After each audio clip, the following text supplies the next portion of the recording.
కాబట్టి ఆయన ఆనాడు మానవ రూపంలో ఏ రూపముతో వచ్చాడో దేవుడు మరి ఏది కూడా దేవునికి అసాధ్యమైంది ఏది లేదు, ఏది కూడా మరిగై ఉండలేదు.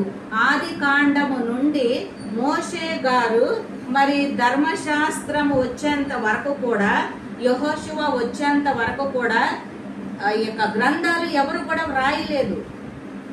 మోషే గారు రాశారు. ఆది కాండము, నిర్గమకాండము, లేవి కాండము, సంఖ్యాకాండము, ద్వితీయోపదేశ కాండము, ఈ 5 కాండాలు మోషే గారు రాశారు.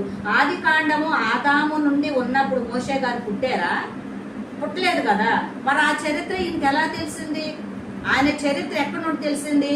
ఐగుప్తులో 450 సంవత్సరాలు అయిపోయినాక వచ్చిన కాడ నుండి, ఆయన పుట్టుక కాడ నుండి లేదు, ఆయన సేవలోకి ఐగుప్తులోకి వెళ్ళిన కాడ నుండి ఆయనకు తెలుసు.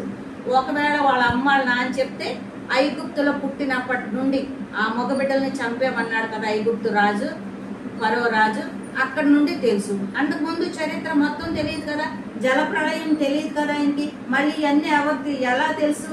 దేవుడే, సర్వాధికారి అయినటువంటి దేవుడు మోషేని నువ్వు వ్రాయి, నేను చెప్పుతాను, ఆది కాండ గ్రంథం నుండి నీ వరకు వచ్చే వరకు, ద్వితీయోపదేశ కాండం అంటే 2వసారి ఇజ్రాయెల్ ప్రజలకు నువ్వేమి బోధించేవో చనిపోతూ అప్పటి వరకు కూడా నువ్వు రాయి ఏం జరిగిందో నేను చెప్తాను అని చెప్పి మరి దేవుడు, యెహోవా దేవుడు మోషే గారితో మాట్లాడి ఈ 5 కాండాలు రాయించాడు. మరి అలాంటప్పుడు యేసయ్య స్వరూపం ఎలా ఉందో దర్శనంలో ఎవరికి చూపించడంటావా? చూపిస్తాడుగా. నా రూపం ఇలా